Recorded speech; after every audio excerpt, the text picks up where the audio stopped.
ناظرین، آج کا موضوع ہے کہ نبی پاک صلی اللہ تعالی علیہ وآلہ وسلم اعلان نبوت سے قبل آپ کس شریعت پر عمل کرتے تھے، یعنی حضور علیہ السلام کی وہ زندگی مبارکہ جس میں آپ نے نبوت کا اعلان نہیں فرمایا، اس عرصے میں آپ کس نبی کی شریعت پر عمل کرتے تھے، اس کے متعلق ہی بیان کیا جائے گا۔ نحمده ونصلي على رسوله الكريم، أما بعد فأعوذ بالله من الشيطان الرجيم، بسم الله الرحمن الرحيم، لا شريك له وبذلك أمرت وأنا أول المسلمين، صدق الله العظيم۔ تفسیر روح البیان میں ہے کہ پیارے مصطفیٰ کریم علیہ السلام آپ نے اعلان نبوت سے قبل اپنے جد سیدنا حضرت ابراہیم خلیل اللہ علیہ السلام کی شریعت پر ہی آپ عمل کرتے تھے،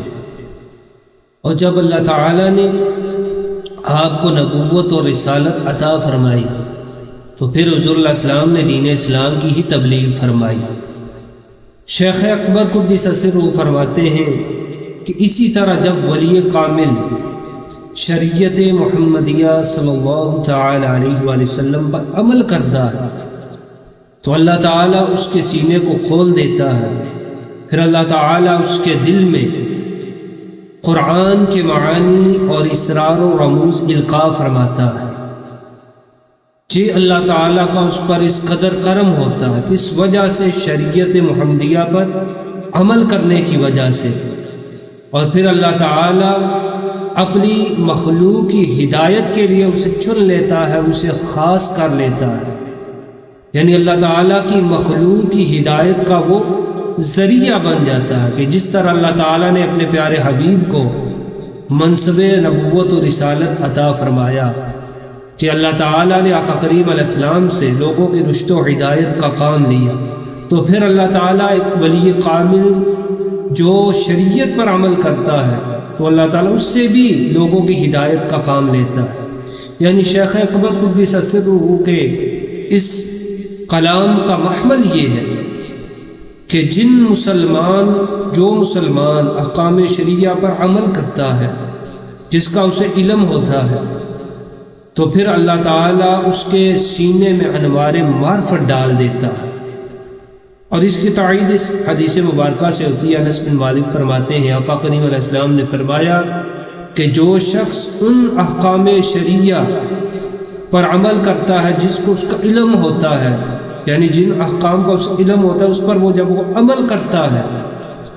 تو پھر اللہ تعالیٰ اسے ان علوم کا وارث کر دیتا ہے جسے وہ نہیں جانتا، یعنی شریعت پر عمل کرنے کی وجہ سے پھر علوم غیبیہ کے دروازے اس پر کھول دیے جاتے ہیں۔ تو پھر اس سے یہ معلوم ہوا کہ نبی پاک صلی اللہ تعالی علیہ وآلہ وسلم اعلان نبوت سے قبل اپنے جد سیدنا حضرت ابراہیم خلیل اللہ علیہ السلام کی شریعت پر عمل کرتے تھے، اور پھر اعلان آپ نبوت جب فرمایا پھر اسلام کی تبلیغ فرمائی۔ اللہ تعالی ہمیں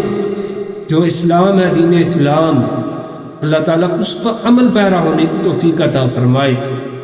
جب ہم دین پر عمل کریں گے تو اللہ تعالیٰ اپنی رحمتوں کے دروازے ہم پر کھول دے گا۔ وآخر دعوانا الحمد للہ رب العالمین۔